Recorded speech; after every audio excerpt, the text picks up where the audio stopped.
Hello guys, this is your friend Dark Verse and we are back with a new fanfic. Which is what if Naruto was neglected and awakened Cami power, chosen by Amiterasu, Sukuyomi and a divine harem part 2. And if you enjoy this fanfic then please press the like button and subscribe to my channel for more fanfic like this. And now let's start the fanfic. Revan arrived near Earth with his clone close behind him. As soon as they got close, Revan seen the village still hovering on top of it where no one can see him, and it was worse than he can imagine. From behind his mask his eyes were enhancing to get a better view, and what he saw shocked and angered him. There were some people on the streets that had signs strapped on to their chests saying looking for a job, or will do anything for food, meaning that they were homeless. He even sees kids in rags, dirty faces and scratched up clothing. They were looking for food in the alley or trash cans. After looking at the mess Gato caused, he signaled his army to land at the docks near the village. While he landed right next to them, he got of his starfighter saw a group of villagers looking at Revan with fear in their eyes. Revan was about to ask them a question when the Star Destroyer hatches opened up, showing the people of Wave an army wearing strange white armor and the others with different colors and robes with masks, holding various weapons. The villagers were about to run away and fearing that they will murder all the people in Wave until Revan shouted at them, "Wait, stop, we mean you no harm," making them stop, hoping that the masked person wasn't to them lying. Revan calmed himself down looking at the rest of the group until he pointed at a man in front of the group and said, "You there?" The man in front of the group looked left and right, seeing if the mysterious person was talking to anyone, but nobody walked up forward. Then he pointed at himself saying, "Me?" asking if he was taking to him. "Yes, what is your name and what happened to the village?" wanting get information on what this Gato person has caused. "My name is Akira Kibo, last name means hope. I need help on names because I don't have any ideas on making up names. And Gato is the reason for all our suffering. He's been draining us and our poor village off everything we have. For those who couldn't pay were forced onto the street, sold off to be slaves or killed. Even our beloved children go around begging for food. We barely have enough money to live on ourselves." The news that the man gave Revan made his blood boil like lava that was ready to erupt with rage. He then hears Akira continue. "But Tazuna, my best friend, is building a bridge just west from here. We're hoping it could start a better life for us. But Gato caught word of it and he is planning on everything to prevent it from happening." "Where is this Tazuna you speak of? He is not a treat to me. I only wish to talk to him about helping out Wave Country." "I do not know. He said that he left Wave Country to go to Konoha to get help by hiring ninjas so that they can help us, but we don't know when he will be back." "Do you know anyone? When will he be back?" "You can try talking to his daughter Tsunami. She lives not far from here with her son Inari." "Thank you, Akira." Revan bowed his head at him, then turned to his army about to give them new orders. "General Jean, take about 1,000 men and guard the village from Gato's mercenaries. Keep at least 1 or 2 alive to interrogate them. I want Gato found and I want that bastard found and dead, and want 2 men guarding the entrances and exits. If the civilian have any business outside the village, they are to be escorted by our soldiers. Commander Alex, tell your men to bring out the 2 gunships from the Star Destroyer from Attack of the Clones and scout the outside area for enemy campsites. No doubt that is where they're keeping the civilians' families hostage." "Yes, Lord Revan," Alex and Jean said, saluting their lord, then turn around facing the clone. "All right, you all have your orders, now let's move it, people." "Yes, sir." They all shouted out the left to proceed with their duties that they were given. Revan watched his army going on with their jobs until he was interrupted by Akira. "Why?" he said with confusion. "Why would you go all this way for us? We don't even what we are going to pay you back." Revan walked towards Akira, placing his hand on his shoulder and looking at him, looking serious. "This country's freedom is all I care about, and mark my words, my friend Gato won't die a quick, painless death." Revan took his hand off Akira's shoulder, then walked off to Tazuna's daughter's house, while the people behind him stared at their savior with hope in their eyes, knowing that things are going to get better. Tazuna's household. Revan arrived at the house. He knocked on the door waiting for an answer when the door slid open, and Revan was quite surprised when he saw who opened the door. It was a woman in her late 20s to be Tsunami, wearing short-sleeved pink shirt and wearing dark blue blouse, but was still the most beautiful he's seen, but still thinks that Yoko is the only one who is wonderful. The woman he is staring at had long dark blue hair that framed her face. She had an amazing body that some people would kill for, with firm and perky C-cup, a flat stomach and long lean legs. When Tsunami opened the door, she was greeted by a man wearing a red and black helmet, mask she never seen before. The man was standing tall at 5 feet 9 inches. She could see the body he had through his clothes that fit him nicely. He was wearing a robe-like combat outfit that has a red leather fur on the right side shoulder, a dark blue hooded cloak with a black combat pants, with brown boots. On his left thigh he had his weapons contained 2 sliver cylinders. "Are you the daughter of a man named Tazuna?" he asked the woman to see if she was the one he was supposed to discuss the news about the village. "Yes, I am, but who are you?" she said, wondering who this person wants and worried he might be paid to kill her family. "My name is Revan, Darth Revan. May I come in?" "Sure," Tsunami said as she opened the door, letting him in her house. After he enters, Tsunami asked him if he wanted some tea. He said yes, then pulled out a chair, sat at the table waiting for Tsunami for the tea.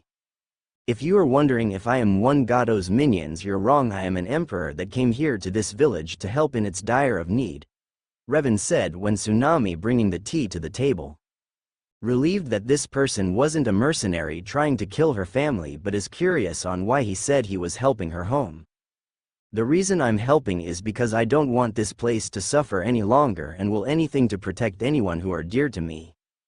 So now you know that I am not a treat. Can you tell when your father will return?" "Yes, he said he will be back in 2 weeks," she said to him. "Thank you, miss, you are truly helpful and I thank you." Tsunami has been touched by his words that started to blush a little. She was about to tell him with a thanks but was interrupted when Revan spoke again. "I sense you, young one. You don't have hide from me or your mother." They heard footsteps coming upstairs, walking down, and what came down was small child. He has spiky black hair and dark-colored eyes. He wore a green jumpsuit with a yellow shirt and a simple pair of sandals. Revan saw the boy's eyes as if some sucked the life, joy and happiness out of him. Revan knew something was wrong with him. He sensed inside him that he lost someone very precious to him. "Inari, it is not polite to listen to other people's conversation," Tsunami said at the boy, which Revan assumed to be the women's child. "I'm sorry, but why? Why do you want to help us? There's no way that you can beat Gado and his men. You'll just get yourself killed like everyone else. You think you can come here and everything will be alright again. None of you know how much we suffer and how hard life is for us." With that said, Inari ran upstairs into his room and slammed his door. "It's quite alright, it's nice to meet you," Revan said, smiling behind his mask, extending his arm with the opened hand. Expect a handshake, but only got was Inari looking down, saying it was nice meeting him, before running up to his room. "Inari," Tsunami shouted, trying to make the boy come back for being disrespectful to her quest. She was about to go after him, but Revan quickly put a hand on her shoulder, stopping her. Revan closed his eyes from inside his mask and said, "He lost someone precious to him, hasn't he?" Tsunami was shocked at the question and nodded. Tsunami and Revan both sat at the dinner table, where she told him a very sad tale of a man named Kaiza who once been a hero. Same story as the anime, but this time Tsunami tells the story. "A few years ago we had a bad storm. The local dam was starting to break, so one of our people went into the raging water to try to fix it. He wasn't able to make it to the dam and was swept underwater. We didn't know what to do until someone jumped into the water and brought him back to shore. Then he went back in and managed to fix the dam. My father learned his name was Kaiza, who was a traveling fisherman who came to the land of waves to seek new opportunity.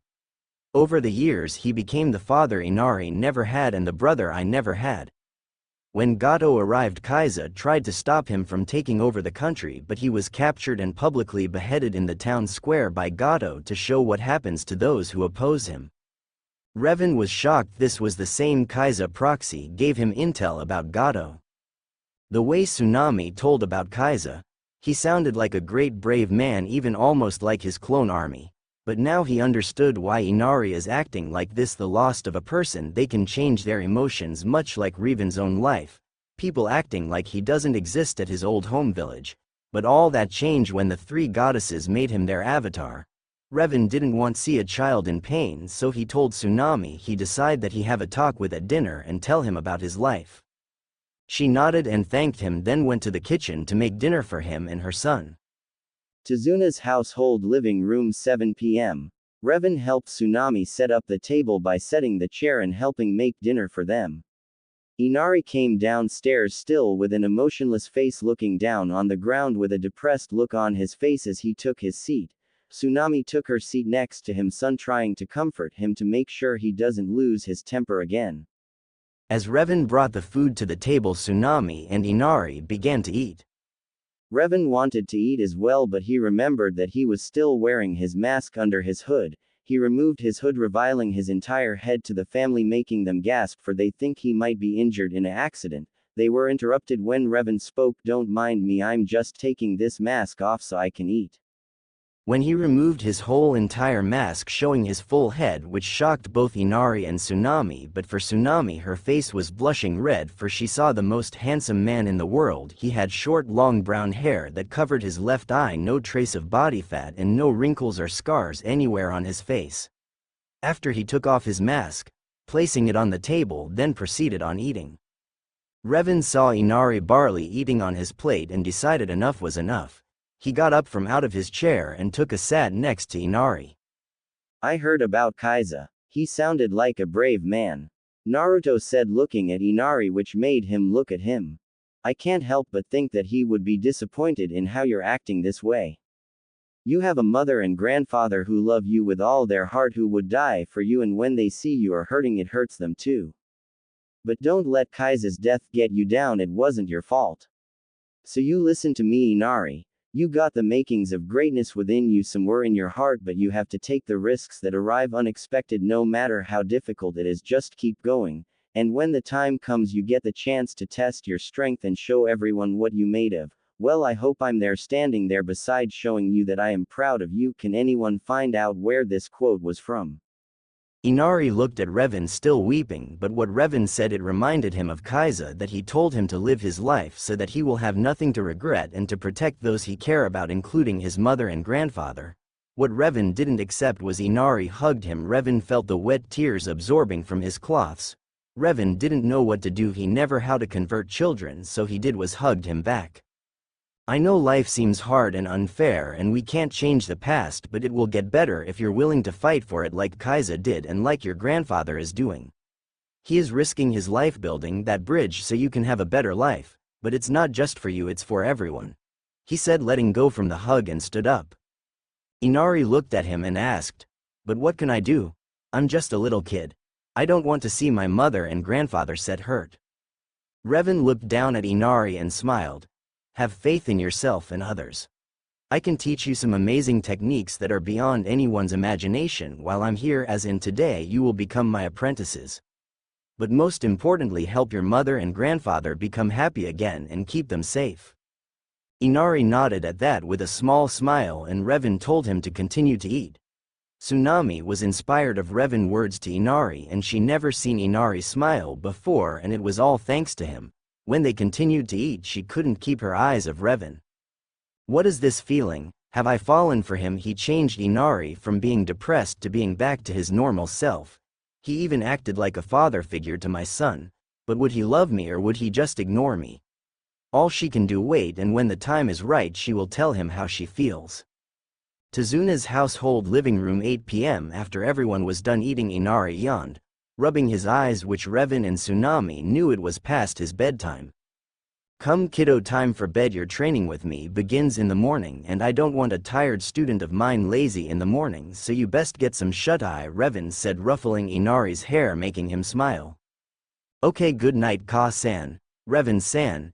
Inari walked back to his room, leaving Tsunami and Revan alone.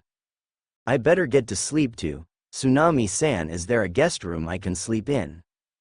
Yes, but it hasn't been used in years and I feel like I haven't cleaned it in a while, so you'll be sleeping in my grandfather's room. Would that be okay with you? If not, we can sleep separated in my room. she said with a blush. If it's all right with you, I'd be delighted. While Tsunami was sleeping, Revan was still awake. He wondered what he would teach Inari, but was interrupted when he felt that someone was touching his hand. He turned around to see Tsunami fully awake holding his hand while blush. Have something on your mind? I just want to thank you for helping my son change his mind about heroes, and that if it wasn't for I don't know what I will do without my son if he continued this way, she said with sad voice with tears forming on her eyes. She buried her face on her pillow. Revan brought her face to his, and as they got closer, Tsunami's heart was beating fast. Their faces were close together as their lips met, and Tsunami couldn't believe how amazing it felt. They broke apart and he smiled at her and pulled her down to lay next to him. She cuddled up to him and laid her head on his chest. I don't know where this will lead to, but I'm willing to give it a try. I can't say I love you yet, but with time I know I will. There is also something else you need to be informed of if we are to see where this leads, Revan said as she looked up to his face. Also, I am the last of my kind, Jedi of course, and I need to have multiple wives. I will not pressure you into answering now and will let you think it over, Revan said as he kissed her forehead. With that settled, Tsunami's cuddled up next to him.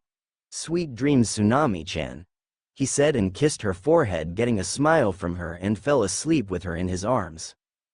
Konoha Village. Things around Konoha haven't been going so well. After Naruto's kidnapping, things around Konoha have gone bad.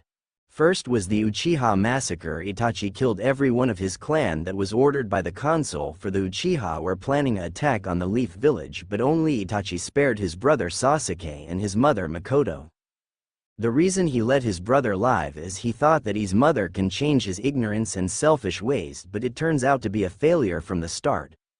The other was Kushina and Narumi are crying with emotions appear in their faces, but the main emotion is anger. They were angry at their husband, father. After the whole incident at the party, Kushina came back to the Namikaze mansion with an unconscious Minato. She puts him on a nearby chair, then she is bombarded by Narumi. She wanted to know what happened to Naruto, and why she looks like so devastated. Kushina told her what happened to Naruto. These caused Narumi cry more. She can't believe what happened, that her brother was kidnapped and that her own father does something horrible to his brother. But no was not the time. She went to the house library with Narumi, finding out what was the mark on the back of her neck. It took her minutes to find what she was looking for, but she finally found it. It turns out that she was in a loyalty jutsu that causes the victim to forget the ones she cares and is always listening to the user. She then realized that the only person to ever do this was her so-called husband. Both were now furious, for they want do nothing more than to beat the living daylights out of Minato for causing Naruto to be alone for the rest of his life. They even found out that Minato allowed the villages to beat up her child until they think he's dead. Kushina and Narumi couldn't call themselves his family, but wherever he might be they hope he will come back so they can say they're sorry for not being there for him. Kushina told Narumi that they are leaving the mansion and that she is going to divorce Minato. She asked her to pack her things in scrolls so she can carry everything she needs, while Kushina had plans of her own. 1 hour later, Minato woken up from his damages. He stood up from his chair but heard something drop to the ground silently. He looked down to see a piece of paper. He picked it up and saw writing on it. He looked at it closely and sees that it was Kushina's handwriting. I am leaving you. It was all your fault, that you're the reason I acted like a complete fool. Thanks to that hooded figure's lighting attack, it took care of that loyalty seal you put on me. You have no idea how pissed I am at you for causing my son so much pain. This marriage is over and I'm taking Narumi with me. Goodbye, Hokage. Minato could not believe this. His years of planning were ruined by that mysterious hooded person who destroyed the seal that he placed on his wife, keeping her loyalty to him, but all that has gone to waste. Damn you, whoever you are, but you only got in the way of my plan to make this village perfect for the people. Cough, Danzo, cough. But I'll figure out who you are later. Now I have to think of a plan to take back what's mine. After so many years, Minato tried to convene Kushina to come back to him, but she still refused. Narumi got enrolled in the Ninja Academy. She trained her heart for herself and was now on Team 7 with her mother to make sure she stays by her side, keeping her safe. Also, her sensei is Kakashi and her teammates Sasuke and Sakura, but she knew why she was placed on that team. Her sensei is her Hokage student and that Sasuke was making attempts on making her his wife, except Sasuke would get bet up to bulb by her. After so many D-rank missions, Team 7 was currently in front of the Hokage's door. Narumi sighed before Sakura opened the door to the Hokage's office. There sitting down on the chair was Minato Namikaze, an old man. Everyone glanced at the old man for a second and paid their attention to Minato. Team 7 mission success, Minato-sensei, said Kakashi. Sasuke was brooding in a corner. Sakura gazing at his coolness and Narumi was giving Minato an emotionless look, for it was her Hokage. Minato sighed. He had gotten used to that look after the kidnapping of his son. How he wished to have that child back so he can get back his family and his image. It's because of that child Kushina found out about everything. He just sighed and put it to the back of his mind. Truthfully, he didn't really care. As long as he was Hokage, he didn't need to worry about small things like those. The village came first, and that's what he needs to do, to ensure that the village is safe and on top. That's great to hear, Team 7. Report here tomorrow and you'll have another mission, replied Minato. Kakashi nodded while Sakura frowned. Hokage-sama, can we have a C-ranked mission? I mean, we already completed like over 200 D-ranked missions, asked Sakura, hoping she'd get a yes. Minato pulled out a scroll, which were Team 7 records. Minato was examining its record. It seems you are correct. Fine, then hope that you can handle this. This man here, his name is Tazuna and he needs an escort to Wave Country. This is a C-ranked mission. Do you want to accept? Asked Minato. Yes, I think my team can handle it, replied Kakashi with an eye smile. Minato nodded and looked over to Tazuna, who nodded. Sakura squealed at having the chance to prove herself to Sasuke. Sasuke just hoof, and Narumi sighed. After they walked outside with Tazuna. Okay team, we will be meeting at the gates the next morning, and remember to pack for at least a week, said Kakashi before disappearing in a puff of clouds. Narumi went back to her home as fast as she could to rest for the big mission tomorrow. When she got to bed, she looked up to the ceiling thinking about her brother, the one she lost, and couldn't confess her feelings. She only hoped that wherever he might be, she hopes that he will return and she can tell him how she feels for him. The next morning, Narumi waited with Tazuna for her team and her mother, who arrived wearing her old gear she used to wear when she went on missions. She came an hour earlier than the supposed time, so she waited with her daughter and Tazuna. They talked for a little bit, getting to know each other. Narumi learned that Tazuna has a daughter and grandson, and owns an inn. After the talk, Team 7 arrived along with their sensei. Tazuna and Team 7 were currently walking to Wave Country. The sky was clear and sunny, a perfect day people would say. While walking, Sakura was giving looks to Sasuke as usual, while Sasuke gave looks to Narumi. Narumi was currently talking with Tazuna, Kakashi reading the infamous Orange Book, and Kushina glaring at the emo Uchiha, making sure he better not lay a hand on her daughter. We should be there by sundown, said Tazuna. Team 7 nodded and continued walking. On the pathway, Kakashi and Kushina noticed a small but big-sized puddle. Even Kushina knew not to go near that puddle, knowing it would trigger a trip. They all walked past the puddle cautiously. When they were a yard or two away, one people emerged from the pond. Both were wearing gas masks and Kiri headbands. Kakashi recognized them as the demon brothers Gozu and Maizu. They wrapped chains around Kakashi, then ripped him apart, leaving Team 7 dramatized, including Tazuna, who was sacred of dying. After the demon brothers killed the team's sensei, they both instantly charged at the nearest target, which happened to be Tazuna. Narumi noticed them and took out her katana ready to defend him, but Kushina beaten her to it. Kushina jumped into the air and sent Gozu a spinning roundhouse kick in the face, sending him flying backwards. Maizu tried attacking Kushina with his gauntlet hand, but Kakashi appeared, dodged it, and kneed Maizu in the stomach, knocking him out.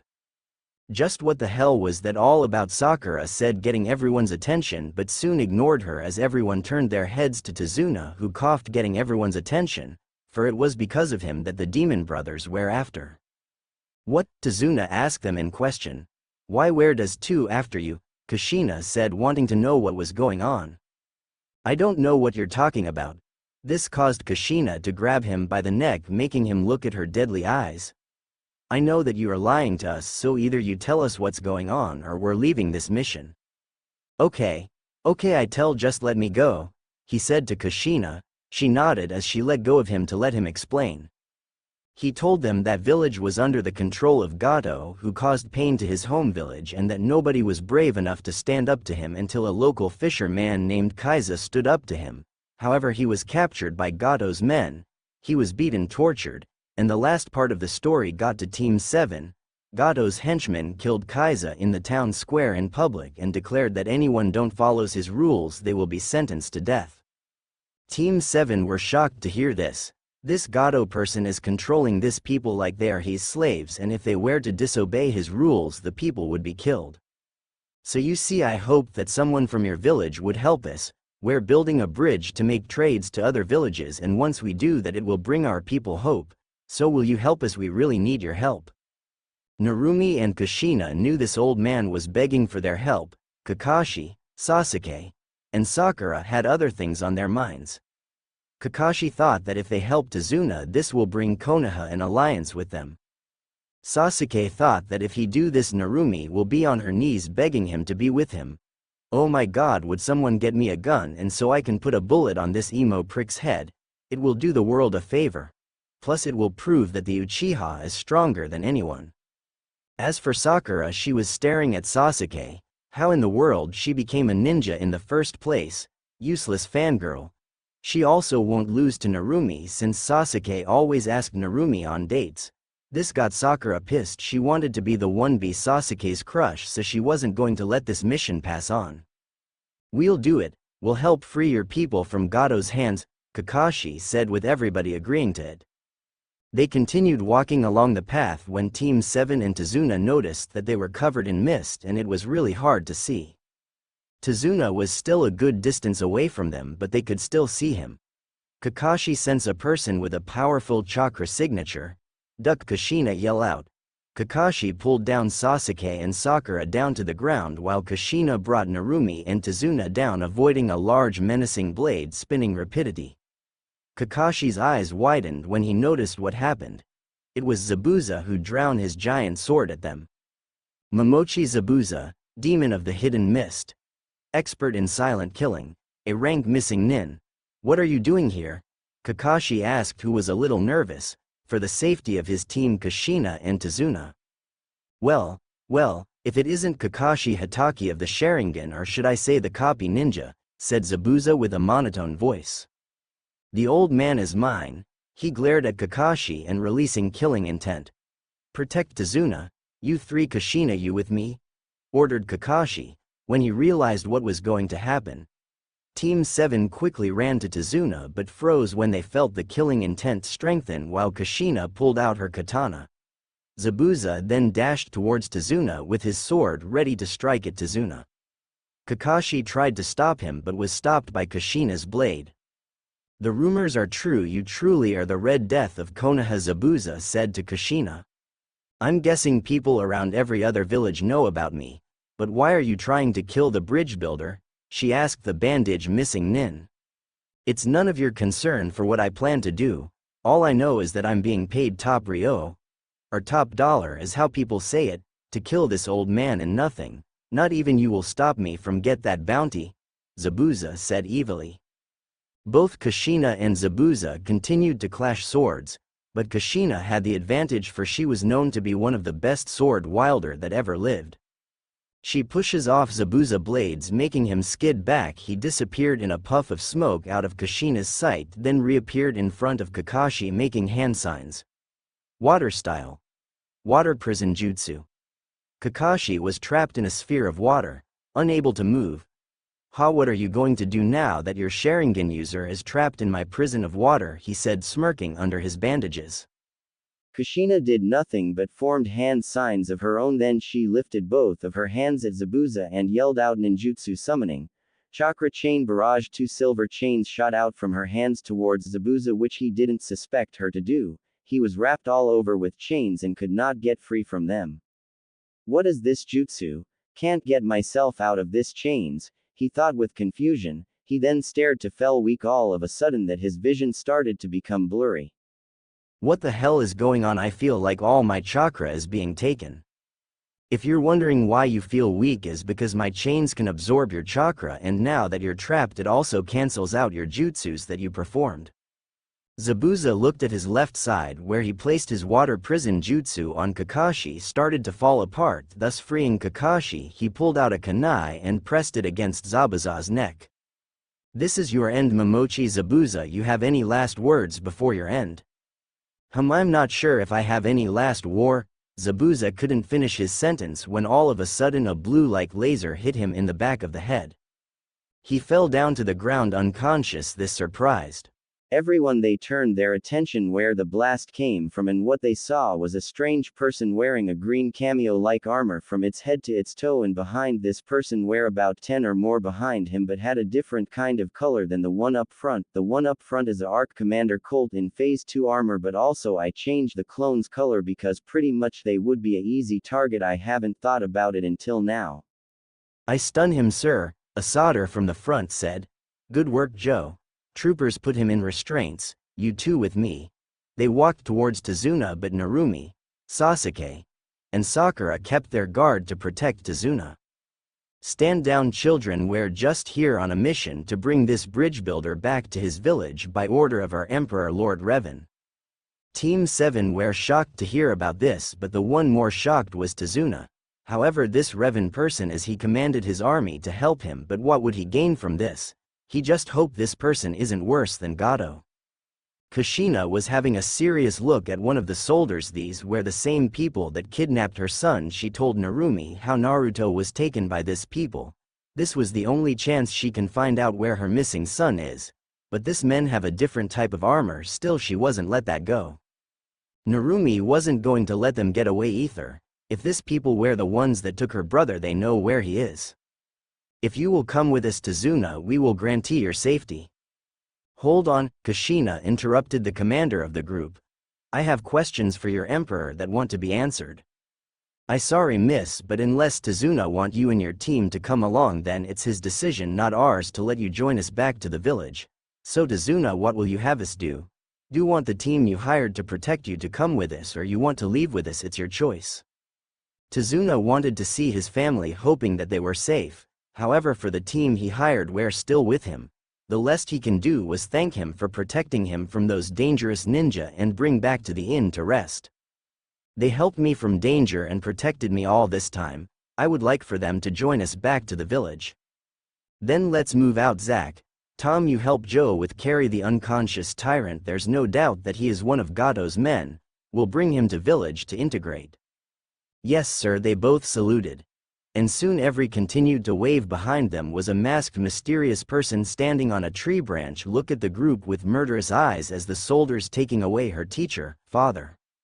Don't worry Zabuza-san, I'll find a way to save you. Wave Country docks. Both the clone army and Team 7 were close to the entrance to the village, where they had to take a boat so that they may get to the other side. If we're going to my home, we must ask for my friend's boat. Akira will give us passage to the village, and then we see a Tazuna stopped taking when he saw more of those armored men with strange transportation floating on the sea, but was surprised that his friend was on the boat-like craft that had a giant fan on the back, and it has two mini truants on the back of it. It's the one from the Gears of War 2. Here's the link for what it looks like. Stories, 2008_. I could find any sea crafts on Star Wars. Tazuna-san, it's good to see you, my friend. Akira said with excitement, running to Tazuna with his arms open to give him a hug. I'm so glad that the clone army protected you along the way. Well, it wasn't them, I had help from these ninja. He presented them to Tsunami. Oh well, thank for protecting my best friend. You are welcome, Kushina said, giving him a small bow. Anyways, Tazuna, you are not going to believe what the best thing that happened to our village. What is it? It's been wonderful. It's like Cami has answered our prayers. They sent us a hero that is protecting us from Gato's thugs. His name is Darth Revan, who says he is a powerful emperor, that he is the protector of the innocents. He brought back our family members from being Gato's slaves thanks to his clone army. He even became the father that Inari never had. With that said, everyone except the clone army Kushina and Narumi were surprised that a powerful emperor helped an entire village, but that still doesn't cut the fact that he knows where her son is. Narumi was on the same page as Kushina. This emperor has her brother and will do anything to see him. Kakashi was interested on this emperor person. He wondered if he is willing to join an alliance with the Leaf Village. Not only will it make Konoha powerful, but they will have an advantage from all the other countries. Anyways, let's get you and the others home. I think your family will be really happy to see you. Akira and the rest of the other aboard the boat, while the other clone troopers took Zabuza on another boat. Where are you taking Zabuza? Kakashi asked them in question. Our ruler ordered us to hunt down these kind of people that dares harm the citizens of Wave. They are to be brought to the prison cell to be interrogated, so we might have a lead on Gato. You have nothing to worry about him, he will not bother you any longer, the trooper said, taking their leave. After they got off the boat, Tazuna could not believe what he seen. The whole entire town was different. There were clean streets, men, women, and children have clean fresh clothes. The parents would go about their lives while their children were playing. Tazuna never seen this kind of happiness before. Who would have thought an emperor could bring so much joy to this people? He just wondered how he changed Inari from his depressed ways. All he knew that he has to thank him for helping everyone. Tazuna's house. Team 7 arrived at Tazuna's house. Tazuna knocked on the door knowing her daughter would always answer it. He heard the door slide and what Team saw was a woman where Team 7 assumed to be Tazuna's daughter. Father, you're home. It's good to see you, Tsunami-chan. I've heard rumors that you have gotten married to an emperor. Tsunami forgot on how her father will react to this. But from what I heard, he helped everyone including Inari, that he changed him from being sad all the time to being a happy child again. Listen, all I care is for all of your happiness. If you love him that much, then I'm okay with it. Thank you, father. I don't mean to bother you, Tsunami-san. Kakashi interrupted the family reunion, but can you tell us where your husband is? He's outside behind our house training, my son. Training? Tazuna asked in question. Inari wanted to be strong so that he can protect the ones that are precious to him. When everyone was outside, they saw a hooded person sitting at the ground with his legs crossed where it looked like he was meditating. Kushina looked at the hooded figure, wondering if this was the same person that took her Sochi away. She walked towards the emperor but was interrupted when a boy jumped from the bushes with light blue sword that gave out a hissing noise. The team never seen a blade like that before. The only thing that glowed before were ninjas channel their chakra with blades. The boy was in the air about to strike the hooded figure but was stopped in mid-air, which shocked everyone instead of Tsunami, who walked in the scene. The boy was blown back by an unknown force away from Revan, making him skid back, keeping his balance, making sure he didn't fall backwards. Revan got up from the ground. After he stood up, he reached for his lightsaber from his belt. He activated it, showing a white kind of color, but it showed tips of electricity coming from it. Inari charged at him again. Running at him with both hands on his lightsaber, he brought his lightsaber down. However, Revan easily blocked his attack with his own lightsaber, only using one hand. He is so powerful that he can never lose his grip on his blade. Inari kept on giving a barrage of attacks, but it was no good. Revan stood at the same exact spot where he sat down. Both Revan and Inari continued clashing swords together, but only Inari was attacking. He soon got tired from trying to force Revan to lose his guard. Revan saw the opportunity and swung his blade upwards where Inari lost his grip of his lightsaber. His lightsaber was in the air, then fallen down on Revan's hand, leaving Inari defenseless. You held your blade bit lightly, thus giving your opponent an opening, Revan said. Inari, who was catching his breath. Sorry too, San, Inari said to Revan. It's alright, Inari, you're doing a lot better, but remember what I said, always let your opponent attack you first by letting her tire themselves. Patience are our greatest weapon, do you understand? Revan said to Inari, ruffling his son's hair, where Inari looked to his father smiling at him. Thank to San, Inari gave him grin. Come on, that's enough practice, let's go inside, your mother is making our special din. Revan paused at the moment his eyes wielded, seeing his birth mother and her sister. Out of all the people in Konoha they bring Kushina and Narumi. Revan thought with anger in his eyes, but he soon remembered that Narumi bears the nine-tailed fox or his first love Yoko. In his past he tried to find a way to get her out of prison. He also noticed that he wasn't wearing his armored mask, which he feared he would be recognized. He saw their reactions and saw that they didn't change. His hood was covering his blue eyes because that would be the first thing they remember. Hello there, is there anything you want? If there isn't then I want you gone, Revan said in a mature tone. Kakashi wanted to talk to him if he is willing to make an alliance, but Kushina beat her to. Where is my son? Kushina said with dead tone voice. Kakashi, Sakura, Sasuke forgot about the Hokage's son from a long time ago. Excuse me, who are you refereeing to? Revan asked Kushina. My son Naruto Uzumaki Namikaze. Revan told Inari and Tsunami who he was in the past, and they swore not to speak of it, for if Revan meet his old mother and sister again, he told them how much he felt. Inari, get inside house and tell your mother to make dinner for everyone, he told his son, still looking at the Uzumaki. Inari nodded and ran back to the house to tell his mother. When he got into the house, Revan spoke to Kushina. You and the girl, pointed at Narumi, follow me, but for the rest of your team stays in the house. Kakashi was about to protest against until Kushina said, you stay here Kakashi, me and my daughter will go alone, and if you even think about following I will completely destroy all of your ICHA books. Kakashi didn't want to feel Kushina's wrath, so he decided it was best to just go with it as the Emperor and the two Uzumakis left, leaving Team 7 at the house.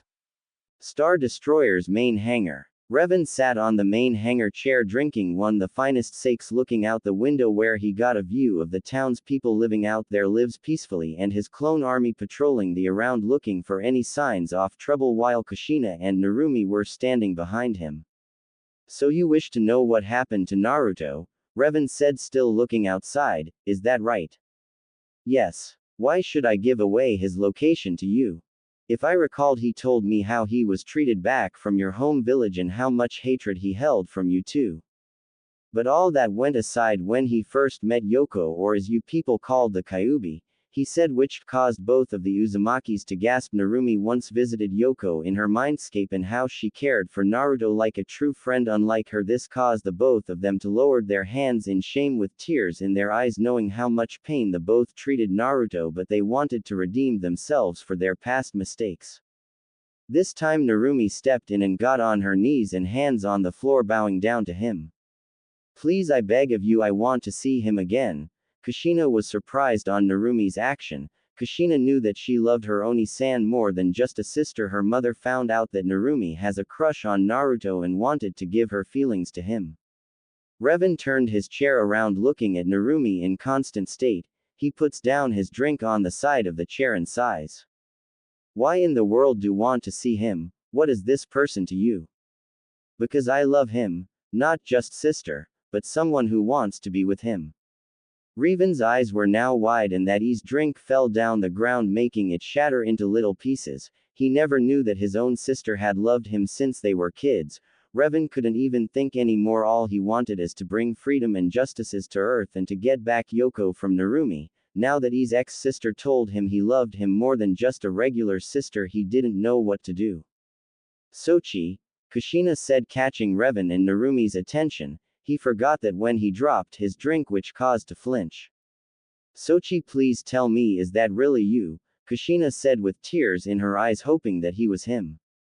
Revan knew he couldn't get out of this one. He stood up from his chair and lifted both his arms on his hood, then pulled it down, revealing his whole entire head to both at them. At first they blushed because he was handsome, but when they regionalized his eye color, that he was indeed their missing Naruto. Narumi finally found her brother, but she just remembered that he was married to the bridge builder's wife, which caused her to cry. Look, before you say anything, this does not leave the ship. No one from the Leaf or anyone must know who I am, because I plan on bringing peace. You must not tell anyone, understand? Narumi and Kushina nodded, knowing that they wanted to gain his trust. Good, Revan said, putting on his hood back on and leaving until Kushina and Narumi ran at him, embracing him in a hug. Sochi, I want to say I'm sorry, I didn't mean to ignore you. I was under the control of Minato. He placed a memory seal on me to make sure I was following his way. Please, you have to believe me. Revan got out of their hug and said without looking at them, I know my master told me you had something going on the back of your neck. I found out what it was and it was hard to believe you were controlled. Kushina was relieved that her son believes her, but I don't know if can trust you too. I know that it wasn't your fault, but I am not your brother or son anymore, bringing tears to the girls again. What do you mean? Narumi said. What does he mean when he said he was no longer related to them? When I was tortured by those Chunin back in Konoha, I was saved by a hooded man named Darth Sidious who took me away from this planet. He said caused both of them to be in more shocked people around the elemental country never wondered if there would be life beyond space until now. I was unconscious at first, then I was encountered by Cami, Shinigami, and Yami in my mindscape. They told me about their offer of being their avatar. Kushina was in total shock that her son was gifted on being the goddess's avatar but continued to listen to his story. However, I must sacrifice one thing in order to take that position. What was you had to sacrifice as Naruto-kun? Narumi said, worried what he gave up. I had to give up my heritage of being an Uzumaki, Namikaze, and the reason I accepted it is because I was never treated like one. Saying this things caused them both to break down crying, knowing that they lost their chance to become a family. Revan put both of his hands on their shoulders, which caused them to look up at him, causing them to blush again, seeing Revan's irresistible face. But does not mean I hate you. You two truly loved, meaning that maybe we could at least get to know each other better. Kushina and Narumi wiped the tears from their eyes, smiling that he was willing to give them a chance, that they hug him and saying thank you over and over again. I'm going to stay on my ship for the night. Tell my family when you get back to Tazuna's house. They nodded as Revan called a clone trooper to escort them out of the ship, where Revan looked outside seeing that it was getting dark. He turned to Narumi, who had a sad smile. Before they were about to leave, Revan spoke up, you know Tsunami isn't my only wife. I am allowed to have more than just one, for goddesses granted me a new bloodline that must be restored. This caused Narumi to lighten up, for she may have a chance to be with him, and it doesn't matter if she has to share him with others, as long she is with him. Kushina and Narumi both left the Star Destroyer, leaving Naruto alone looking outside, noticing that it was getting dark out. Maybe I should meditating in the forest tonight will help me rest, Revan said to himself, heading out to the forest. Somewhere around Wave Country, Revan meditate in the forest, not caring about anything. He sees a person presence heading his way. He saw a young girl in a pink, sleeveless yukata with a smile on her face. Why we're sleeping in the forest? You could catch a cold. Just meditating. By the way, what are you doing here? Revan asked the smiling girl. I'm picking herbs that can cure injuries and illnesses, the young girl said. What are you training for? Haku said, trying to avert the subject so as not to be caught. I am training to help out my country. Haku was mentally taken aback by his words, but she knew all too well that this young man was the emperor. She heard rumors of soldiers captured Zabuza that day ago and almost killed him. Anyway, don't you have a family that's worried about you? Revan asked her in question. She then told her story from the past, making sure that this was the person she heard about. I'm too lazy to write it. As the story, Revan was angry. He couldn't believe some had go through something similar to him. Then the young woman got up and took her basket in hand, leaving. Then Revan stood up and said, by the way, I'm Revan, Darth Revan. The young woman stopped for a while and turned around, glaring at him as she pulled out a kunai. Is there something wrong? Revan said to her with confusion on his face.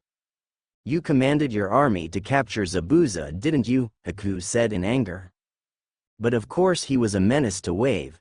He tried to kill my wife's father to gain money, and since you said that you had a precious person, I assumed that it's Zabuza and that you're a hunting nin just like him. Is that correct? He treated me like I was his own daughter. I had no other choice than to follow him. She then realized what she was doing was wrong, making people's lives suffer, making her ashamed of herself that she brought tears in her eyes. Would you like to see him? Revan said, offering her hand. Yes, thank you. By the way, my name is Haku, she said, wiping her tears away as she held his hand. She blushed, followed the emperor where he kept Zabuza. Star Destroyer holding cells inside a cell was Zabuza sitting on his bed with hands tied behind his back by strange handcuffs that cancel out his chakra from doing any type of jutsus. Revan invented these just in case a ninja teleport or summons someone to escape. His cell door opened to reveal two people, one of them being Haku and the Emperor. Zabuza-sama, Haku shouted as she jumped into Zabuza's arms, crying on his shoulder, happy that her master was safe. It's all right, Haku-kun, they haven't done anything but strip me of my weapons, and this restraints or whatever are keeping me from channeling my chakra either way I find, he said, calming her down until he turned his head at the hooded figure. And what's with you? I heard your men have been hunting us, and for what? He asked, wanting to know what he was planning. I want to know where Gato is so that I end his ruling of Wave, but answer me this, why would you work for him? We needed the money for ourselves. It's tough in this world where there's nothing but death and betrayal. We only trust as ourselves, even though it was wrong, we had to make a living. Revan knew how hard life can be growing up, but he knew people can change their ways. What if I have an offer for the both of you, a deal better than this? You work for me instead of Gato, you can help others and join to fight for good.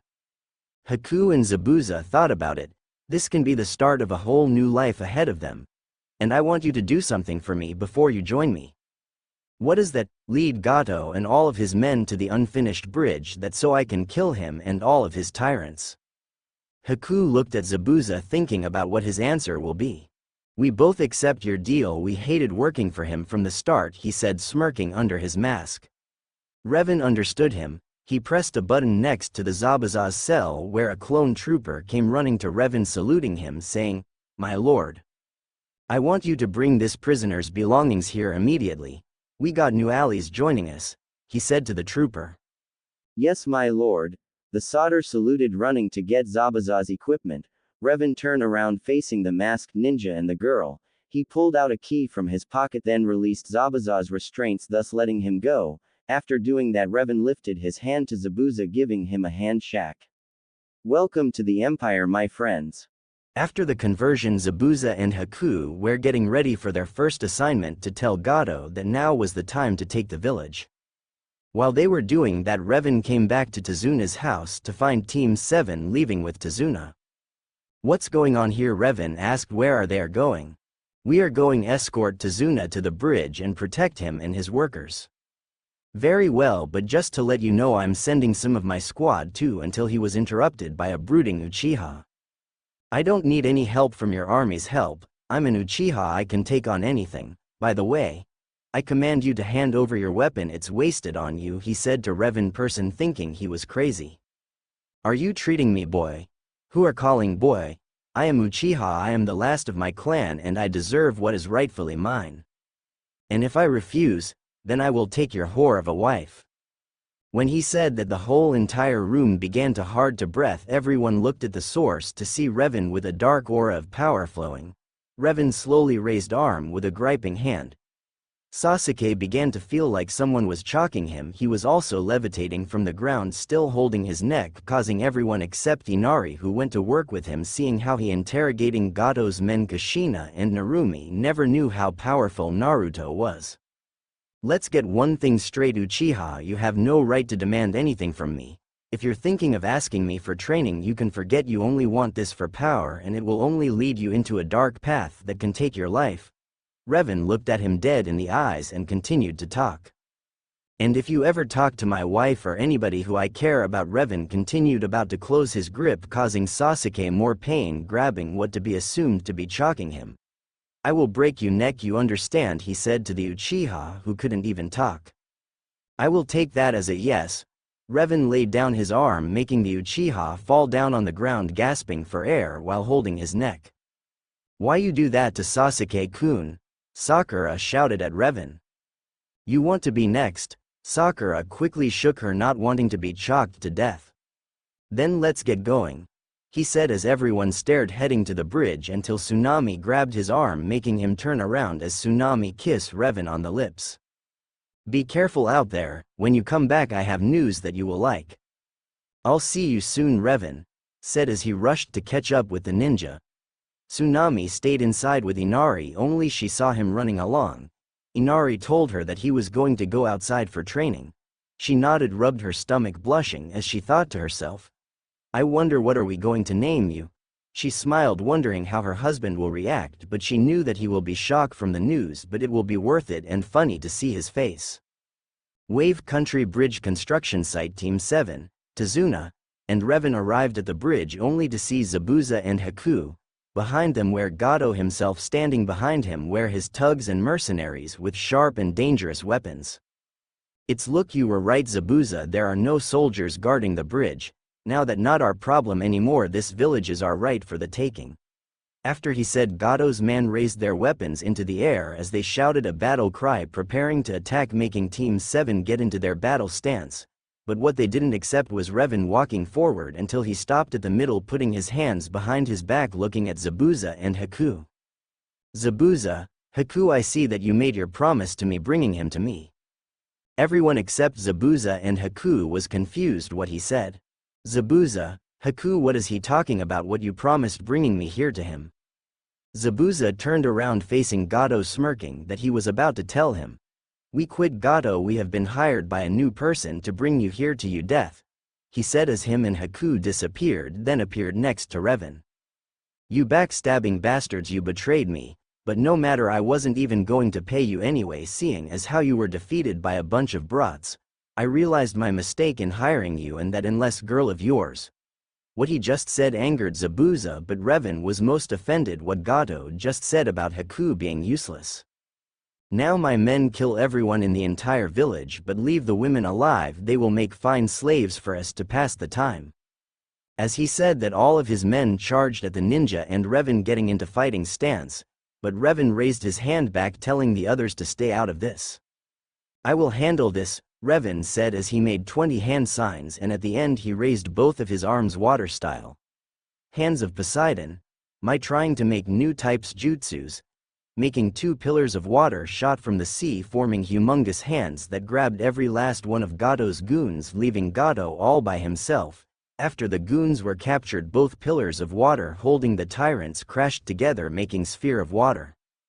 Now that your pitiful men are trapped in a prison of water, I think it's time to end them, he said in anger. He shouted out for his left, levitating the water sphere, but on his right was glowing of light blue electricity coming from his fingertips. Kakashi saw his power and noticed that he never used any hand signs to create whatever he just did. His attack is similar to my lighting blade. He didn't use any hand signs. I must ask him who trained him so that Sasuke can get strong. Oh, please give a break. Revan thrust his hand at the levitating water prison, releasing a stream to lightning at the thugs, thus electrocuting them with water. Their bones shaking uncontrollable and couldn't breathe at the same time. Revan looked at the thugs as they're choking and electrocuted to their death until all of a sudden their bodies didn't move. Revan stopped his force lighting and dropped his left hand, using his force levitating ability on the water prison, causing it to fall down on the bridge. The water sphere splashed and floated off the bridge and landed at the sea, then floated away with the dead corpses. Revan looked at Gato see as he was scared shitless that he pissed himself. Revan continued to walk where Gato assumed he was going to be next. Gato quickly turned around and stared to run, but he noticed something wrong. He was still at the same spot where he stood. He looked down and saw his legs moving in a running motion and was off the ground. Wait, Gato pleaded. Let me live, I'll give you anything you want, money, land, everything I have, just don't kill me. You killed a man named Kaiza. Did he ever beg not to be killed? Revan said in a dead tone, causing Gato to go pale. You were responsible for his death, and not only that, use this people as slaves, you deserve to die. With that said, Revan's army arrived at the scene. 4 of the clones surround Gato, pointed their blasters at his head. What is your orders, sir? One of Revan's commanders asked him. I want you to search his mind, find anything that belonged to these people, deeds, money, hideouts, anything. I want to know every secret of his. As you wish, sir. 2 of the men garbed one arms to bring him to the Star Destroyer to interrogate, but Revan stopped for a minute. Also, after he is done interrogating him, his death will be a slow and painful. Take him to the rack. That's right, I'm bringing the saw trap back. That derivers to die. As you wish, my lord. The two clones took Gato away where he meets his end. Revan, what is the rack exactly? Sakura asked in question. When Revan gave her an answer, let's just say it will twist his arms and legs one by one slowly and painfully. I did promise the villagers he would revive a slow painful death. I am a man of my word. The whole group returned back to the village only to see the entire civilians were cheering for the group that stopped Gato, but their cheering was for Revan, who brought peace and protected villagers from the start. The children of Wave ran past the ninja, confused what they ran for, until they see them tackle Revan to the ground, where the kids are stars in their eyes asking questions. You are awesome, Mr. Revan. Thank you for protecting us. Revan rubbed the back of his head sheepishly, saying, I did what felt right, saying to children walking along with them back to their parents, where H began to talk again.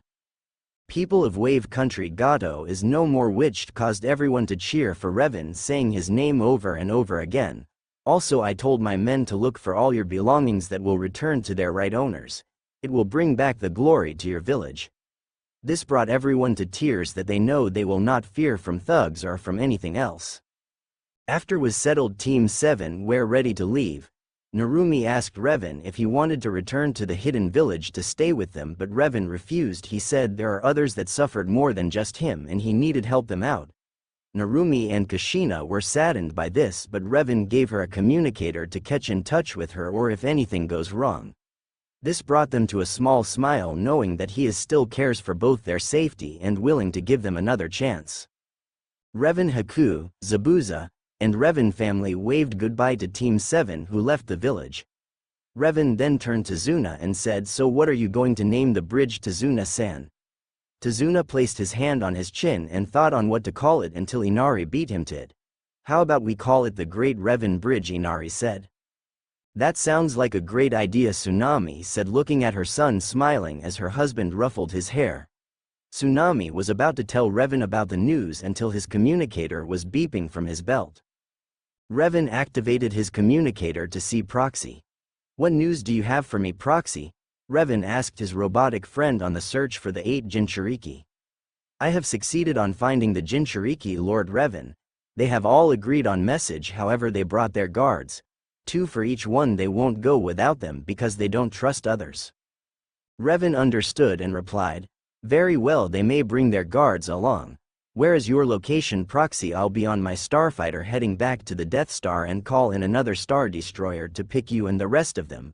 Oh, I almost forgot, I am bringing 2 friends along. So what is your location? They told me we are in place called the Valley of the End. Revan heard about that place where 2 of the most powerful ninjas that fought an epic battle he read from past family's library when he was alone when his parents are training Narumi. Very well, stay with until my men get there. With that he shot off his communicator and turned to Tsunami. You wanted to ask me something. Tsunami looks at Revan as she grabbed his hand and placed it on her stomach, which got Revan confused, not knowing on what she was doing. Revan-san, we are going to have a child, she said, closing her eyes with a huge blush on her face, not knowing how Revan will react. Revan didn't know how to react to this. He faced many challenges and never once thought them of being difficult, but now that his wife is pregnant, there was only one thing he can do. He rolled eyes back, started to fall backwards. He fainted, causing Inari and Tazuna to burst of laughter.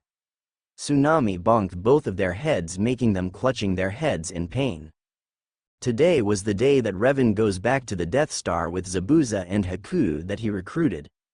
After he woke up from his shock of Tsunami's pregnancy, he was thrilled that he was going to be a father, but he knows he will have to face the wrath of the 3 goddesses if they found out that one of Revan's wives is carrying his child, and they properly want little Revan's, which caused Revan to pale and shiver at the thought of it.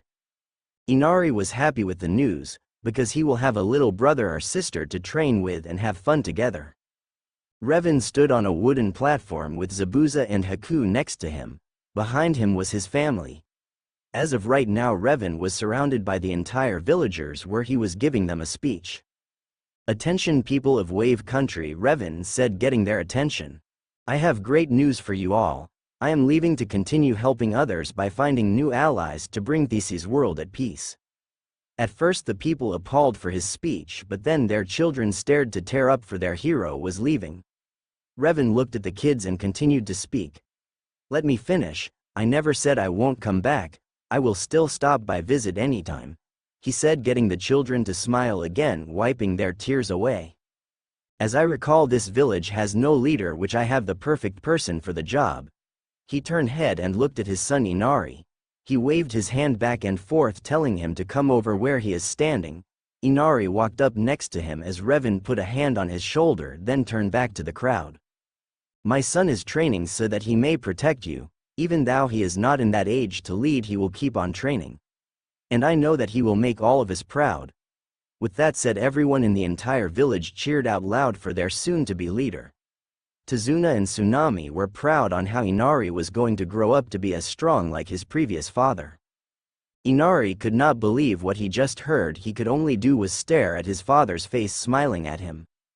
Revan got down on one knee and put both of his hands on Inari's shoulders. "I just know that you will become a great leader to this people when your new brother or sister arrives. I want to see the both of you train side by side. Let the love of your precious people give you strength, and when you do that you can accomplish anything. Focus in the Force, it will guide you. Can you do that for me, son?" Inari let out a signal teardrop fall from his eye. He lifted his arm and placed it on his forehead where Raven sees him saluting him. "I'll do my very best to make proud Tusan." Revan nodded and began to speak again. "I am also letting my guards stay here, just in case any trespassers or tyrants invade this village. Let it be known that you are being protected. If they have a problem with us, they have a problem with all of us." The entire crowd cheered for Revan. Man was raising their hands into fists up and down. Children and women were clapping as loud as they can, for everything was going to go for the better. Wave Country Docks. Revan was getting ready to return the Death Star on his starfighter, while Zabuza and Haku were going to the Star Destroyer to where the 8 Jinchuriki that Revan's droid is. Revan was about to leave by making sure his ship was in order until Tsunami gave him an embracing with a hug from behind him. "I'm going to miss you." Revan turned around and returned the hug. He leaned his face near hers, giving her a passionate kiss that made her knees weak. "I'm going to miss you too, but I need you to stay here and look out for Inari and your father. If anyone can look out for them, as you, knowing how your father is with his sake, and now our son is training on his own to be just like me." Tsunami understood the second part, but the first got her to giggle and laugh. "And then there is our child," Revan said as he placed his hand on her stomach. "I'll come back for you all. You'll be safe on my home where no one will harm us. I know you will protect us, just be safe." "I will." Revan gave her a quick kiss and put on his helmet, uncovering his entire face. He jumped on his starfighter. He started on the ignition. The ship started to lift off from the ground, heading up to the sky. When it was finally high up, it blasted off into space. Everyone who was saying goodbye to their hero were amazed that ship vanished without a trace. The Star Destroyer where Zabuza and Haku were in was also taken off. Zabuza was scared at first when he got in. When the ship started lifting up, he looked out the window, seeing how high up they were. His face started to look pale like a ghost that he'd been shocked to see. Haku was actually excited, see as how they were ready to fly off to their destination, and the second part she likes about this was that every person's dream is to fly. They both took their seats until they heard Revan on the intercom. "Listen you guys, I'm going back to my home while you two are meeting up with the 8 Jinchuriki." When he said that, it shocked both the Mist Ninja. "Wait, why you are gathering Jinchuriki for allies?" Zabuza asked in question, wanting to know what he was planning. "I don't want them to suffer just like I have. People treating them like dirt, thinking that they are demons that deserve to die, but I am going to prove to them that they are wrong, and you will understand why I want to help them," he responded as the intercom shut down. Zabuza and Haku knew what he meant. It's hard when people treat you like a monster. And people want nothing more than just to kill them for their own benefits without giving them a chance to know each other. They trusted Revan's words and decided just to go with it. Meanwhile, at the Valley of the End, "Why have you brought us to this place?" a tall man said, wearing red heavily type-like armor covering his entire body, including half of his face that emerges steam from inside. He also wears a white cloth which covered both sides of his face, wears a conical straw hat. "I agree with my brother Han. Why bring all of us to this place? We are all just strangers, said a red-haired man with mustache and a beard wearing a large headpiece that is the shape of a three-pointed crown. It'd be a lot more easier since some Jinchuriki live in the same village, they have a lot in common, and that they have friends that look out for them, they would consider them like family. Thank you, Roshi. My master wishes for you all to be safe from the Akatsuki, for they are too powerful for you to handle on your own, the droid said to the 8 Jinchuriki and their followers. Yes, we heard his message on you communicator, but what does your emperor want from us? There has to something going on then, wanting to just protect us, and what's with these other ninjas with us? How will we know if we can trust them? Said a girl, blonde hair tied to a ponytail. Yo, my sister is right. How will we know if this fools are tight? Ya fool. I'm not good with the whole raping and all, but I'll try my best to make it sound like him. A dark-skinned man with muscular build wearing oval-shaped glasses raped out loud, making everyone except for Proxy sweat dropped on how his rap sounded terrible, which earned him a bonk to the head by his sister. Damn you, Gito, why you Gotha hate my words? If you keep hitting in the head, the sooner I'll see birds. He raped out, which got bonked in the head to the ground, making his body twitching. It serves you right, from trying to make my ears bleed with your annoying raping, Yugito shouted at his twitching brother. She is right, Lord Killer B. It would be best if you practice your rhymes in another time, right? C. A dark-skinned boy teen wearing the same attire from B, only to have a no-sleeve black jacket under it. Of course, Darui. C responded sheepishly, not wanting to cause B more pain. Anyway, as I was saying, I think it would be best if you hear from my master in person, Proxy said to everyone. Let's just get this over with, I don't have time for being annoyed by idiots, said boy with red hair and raccoon-like eyes that sees only death and despair to wherever he goes. The way he said got everyone to look at him, seeing how his expression is showing that he had the eyes of someone who has seen death. They all knew how hard it was living the life of being a demon where no cares, either they live or die, and losing the ones that protect you, but they have brothers, sisters, or friends that looked out for them like they are a family to them, but they want to know what his story was. Hey Gara, do you think you can ease up a little? I'm not ordering you, just asking, said a makeup kid who said in a nervously voice. Shut up, Konkuro, or I will kill you myself, Gara said in an emotionless tone without looking at him. Why yes, Gara, we promised not to anger you, right Tamari? Konkuro said nervously, trying to get sister on the same boat here. Yes, Konkuro, we promised to you, Gara, that we will stay out of your way, Tamari told Gara, trying not to get on his bad side.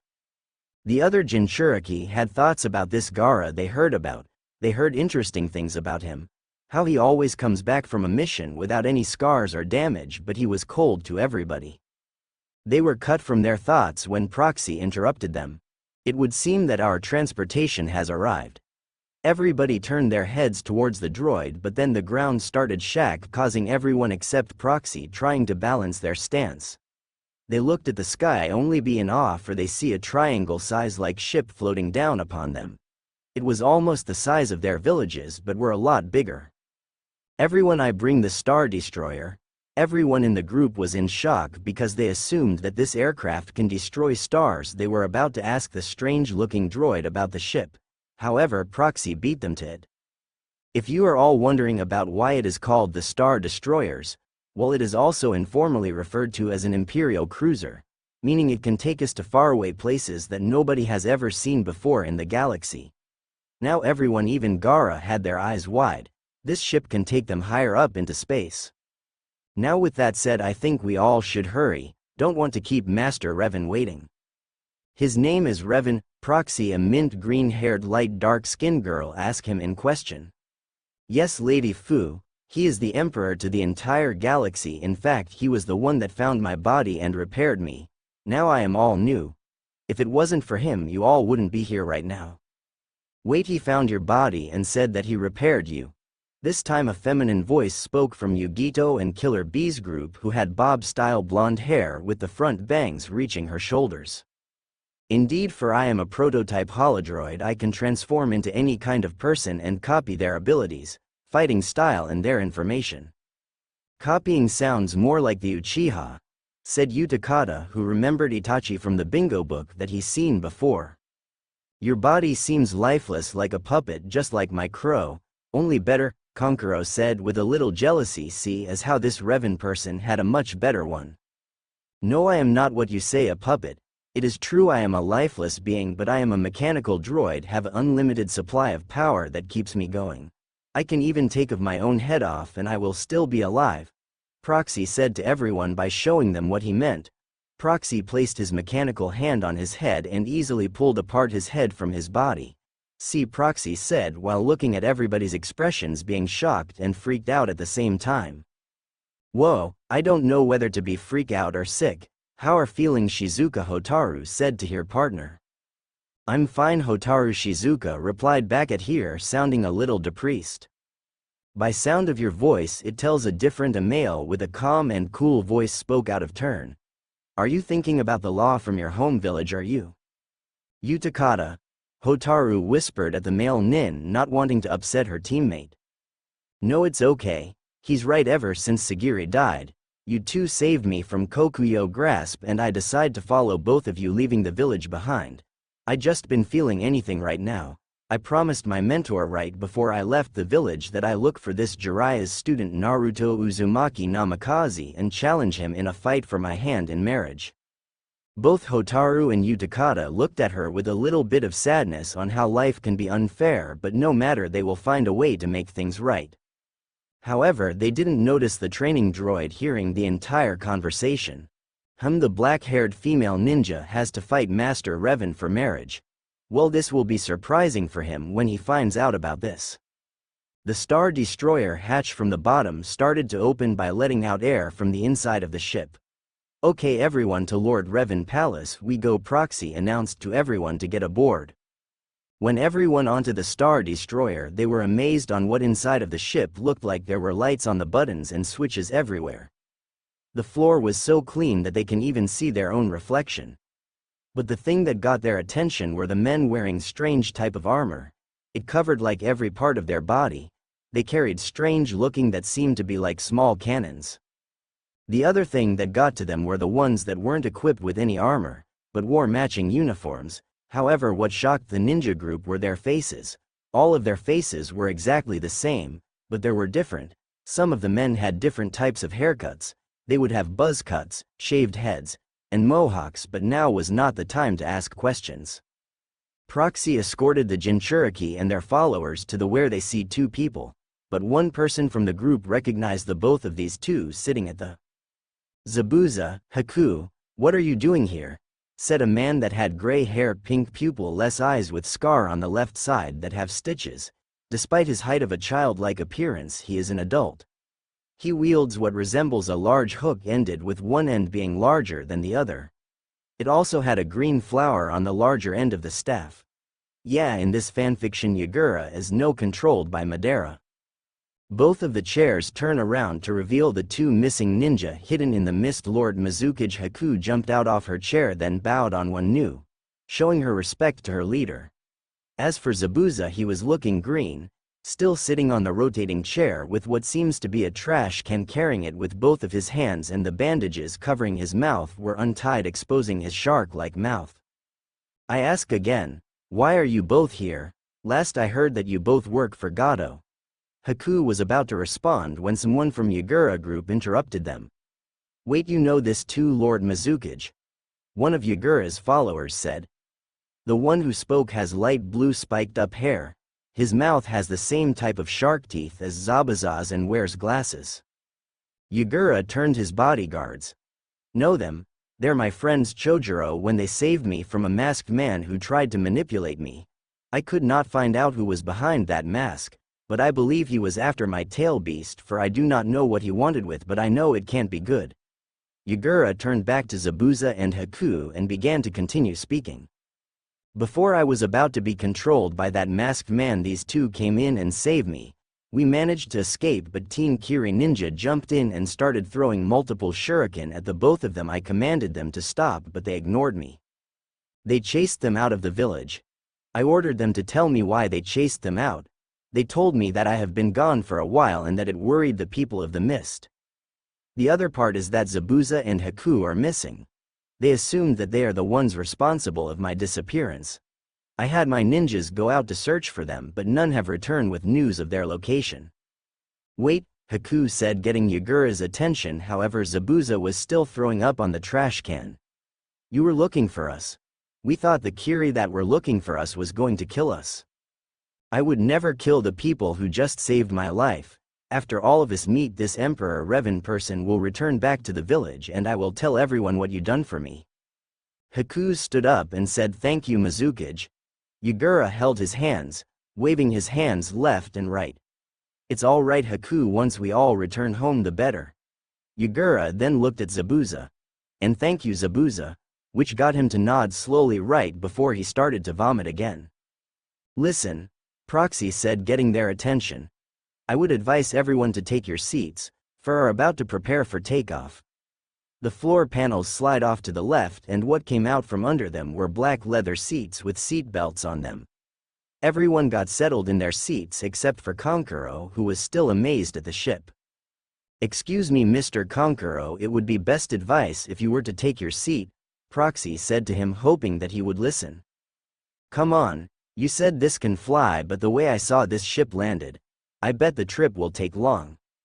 Very well, Commander Cody prepared to jump to light speed. Yes Master Proxy. Cody turned to the clones that control the ship.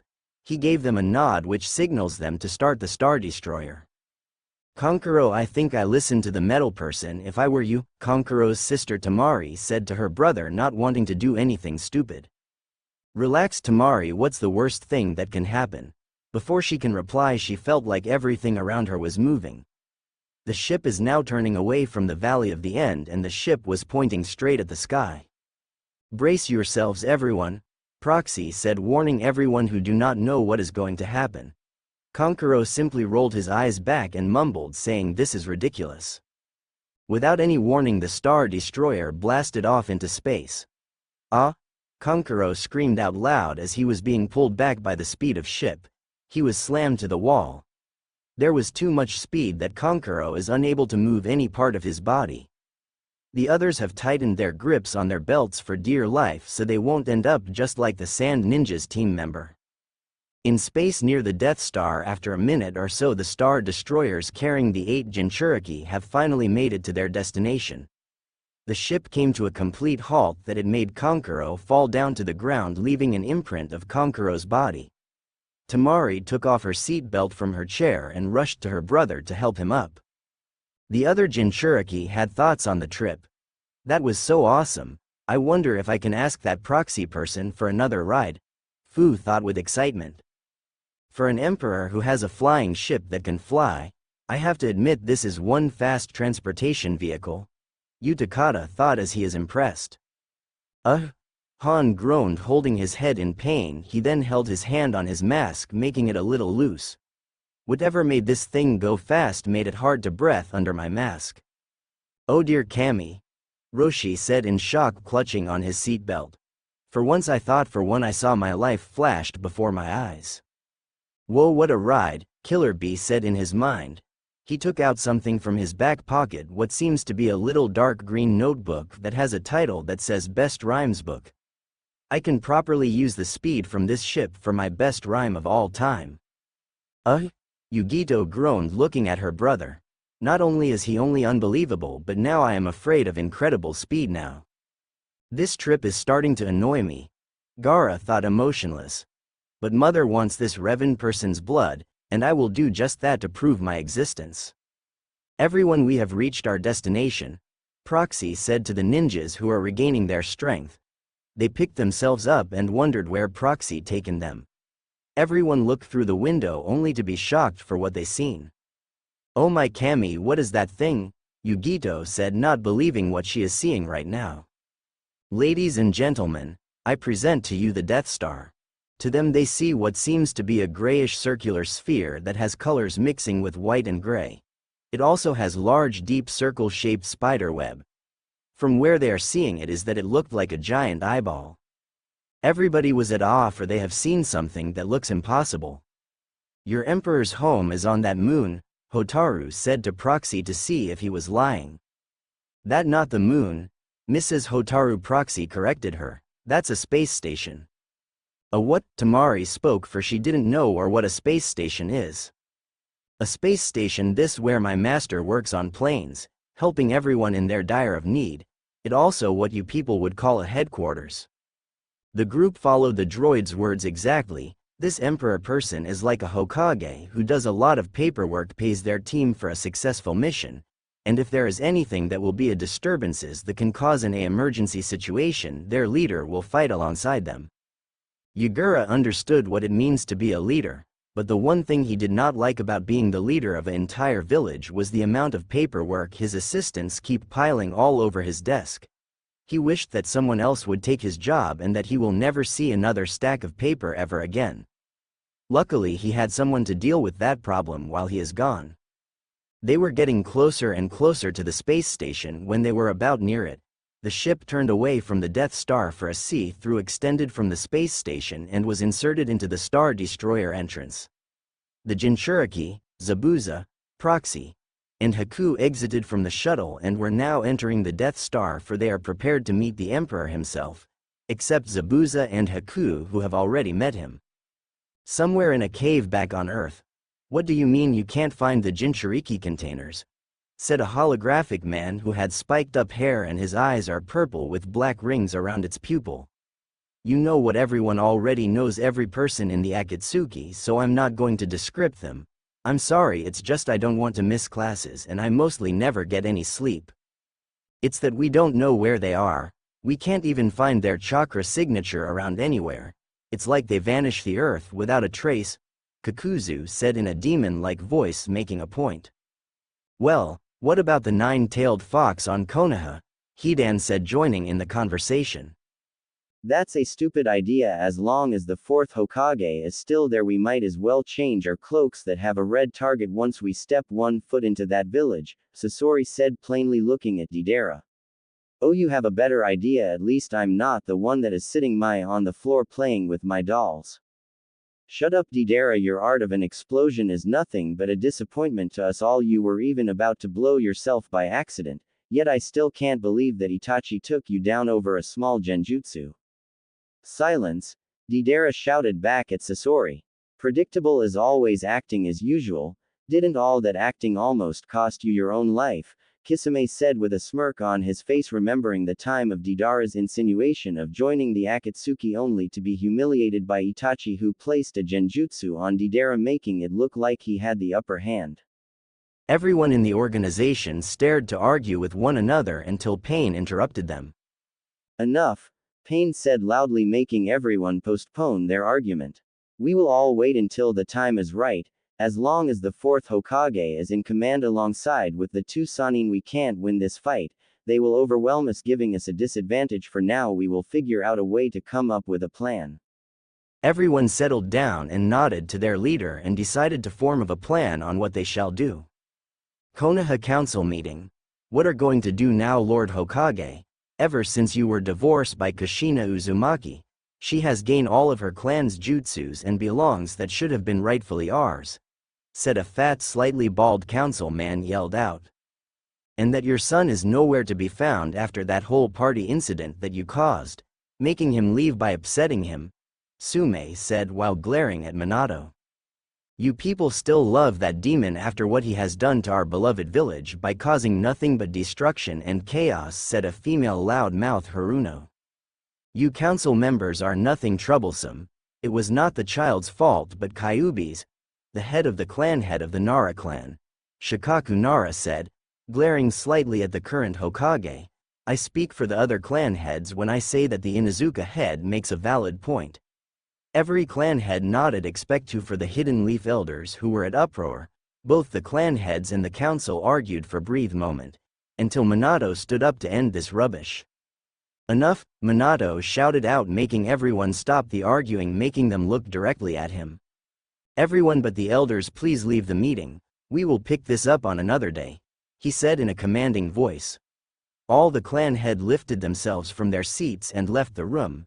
They still can't believe that he's still. That fact is that he does not care about his son, for who knows where he might be. The clan heads left the room. However, Sume stayed behind the door to listen to the rest of the conversation, finding out what is Minato planning. So are you still going with the plan for the Chunin exam? Lord Hokage said, male being coming from out of the shadows.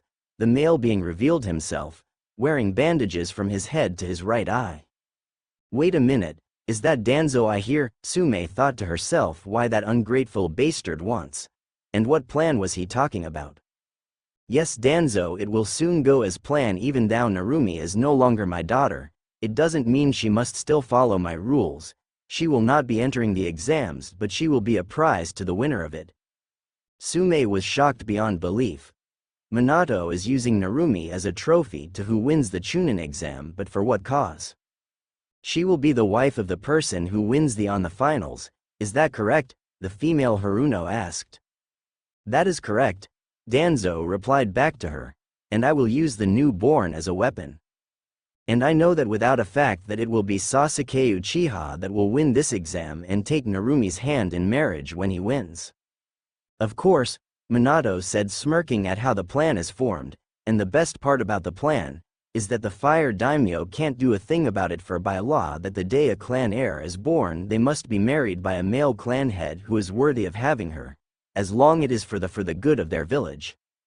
There is also one thing that is also missing in that plan, Homura said, finally getting their attention.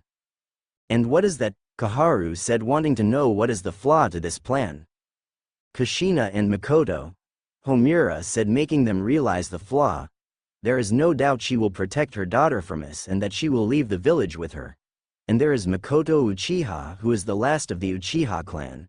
Sasuke can't give breed on his own. Everyone thought on how this can be solved until Minato had an idea.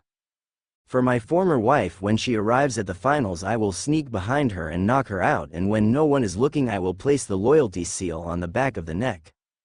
The Hidden Leaf elders nodded, but Danzo wanted to know what will come for Mikoto. As for Mikoto, Minato continued with his plan. She will be married to the strongest ninja in this village. However, if she refuses to participate in this, she will be sent to a breeding factory where she will give birth to the next generation of the Uchiha. Is everyone clear about on how this is going to work? Minato finished what he just said, making the nod, understanding how it is going to turn out. Then you are all dismissed. Everyone got out from seats and left the room. Sume quick lifted her head from the door, ran out. This is not good. I have to warn Kushina and Mikoto about this.